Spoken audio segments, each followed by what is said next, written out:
Breaking news mga kabayan, China sumugod na at nag-deploy pa ng mga barkong pangdigma.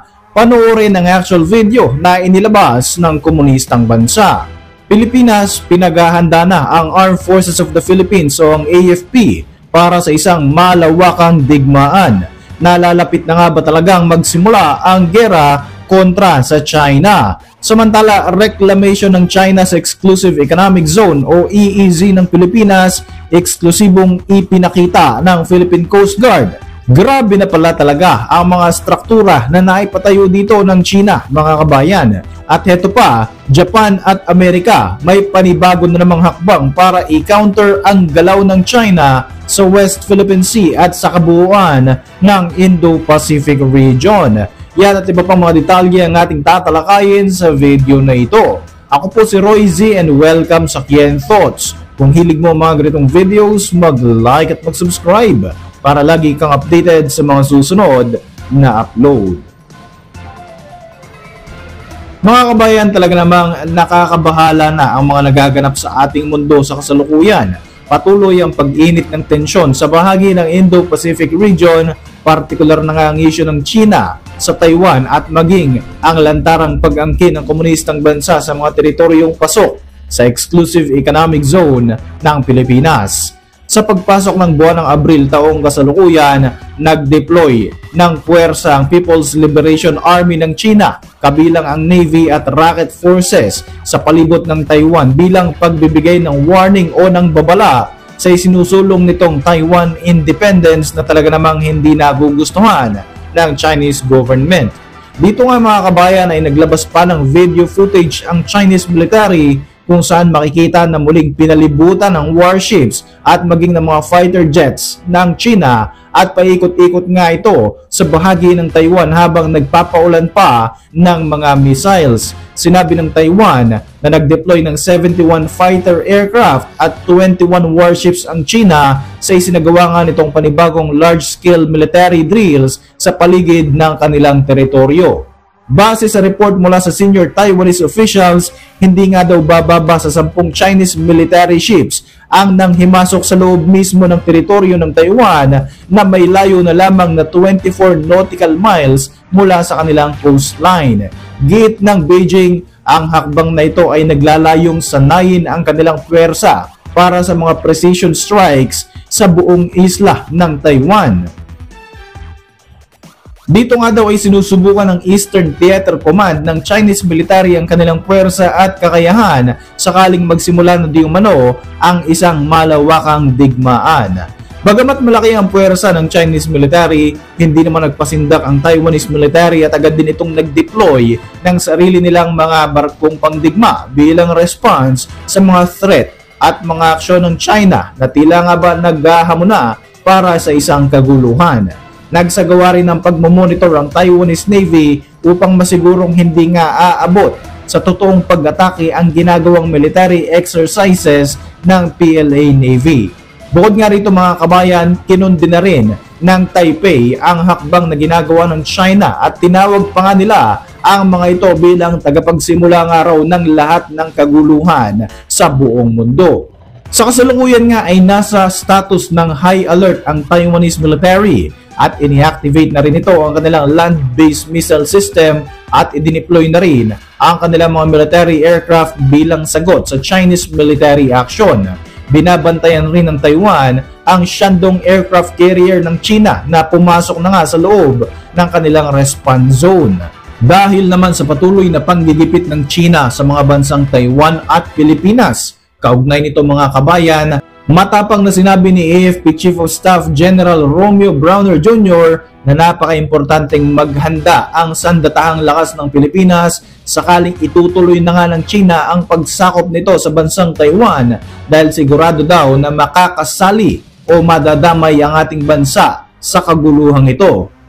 Sa ika-38 anibersaryo nga ng AFP Northern Luzon Command noong April 1, 2025, muling binigyang din ni AFP Chief General Romeo Browner Jr. ang kahalagahan ng paghahanda ng ating bansa sakaling maganap na nga ang pag-atake ng China sa Taiwan.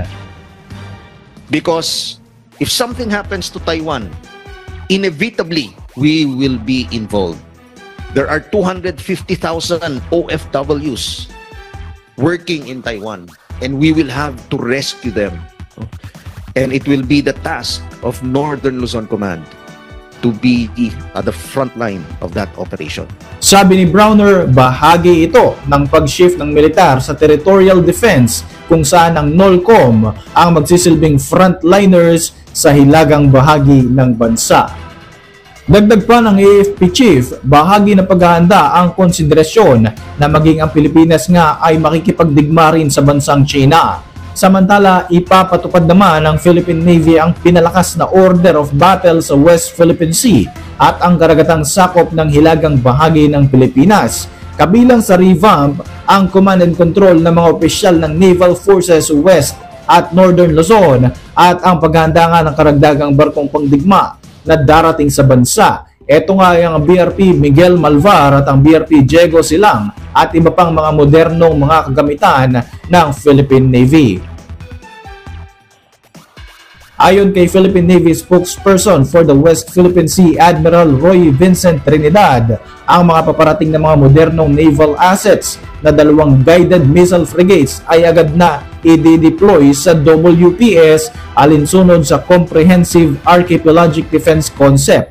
Ito ay isang defense strategy kung saan ang military ay maatasan na depensa ng ating mga teritoryo, kabilang na nga ang 200 nautical miles exclusive economic zone ng Pilipinas. Ang mga modernong guided missile frigates na ito ay nagtataglay ng iba't ibang uri ng mga armas at mga sensors na maaaring magagamit ng ating Navy sa mga anti-surface, anti-submarine at anti-air warfare.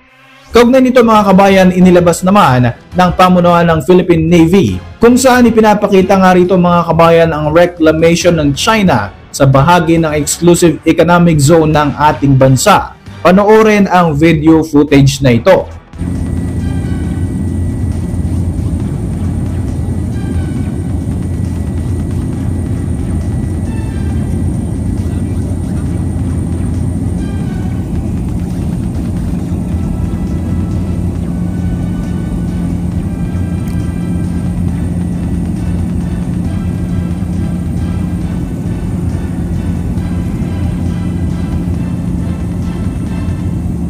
Kaugnay nga ng mga issue sa Indo-Pacific region mga kabayan, inanunsyo ni US Defense Secretary Pete Hegseth na ang Japan ay isa sa pinaka-importanting kaalyado ng Amerika para ma-counter nga nila ang China sa plano nitong pag-atake sa Taiwan.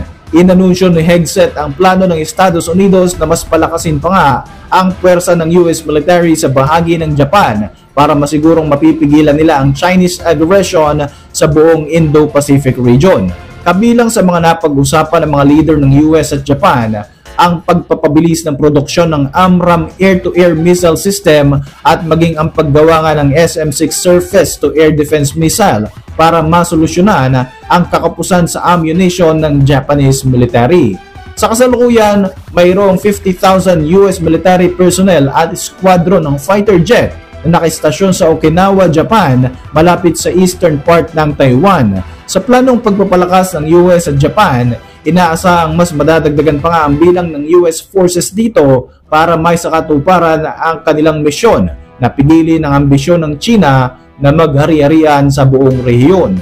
Bukod nga rito mga kabayan, nagpadala na rin ng F-16 jet fighter ang Estados Unidos sa Taiwan para mas palakasin ang military presence ng Amerika dahil pa rin sa tuloy-tuloy na paninindak ng China at sa pagde-deploy pa nga nito ng mga warship at mga fighter jets sa loob mismo ng teritoryo ng Taiwan.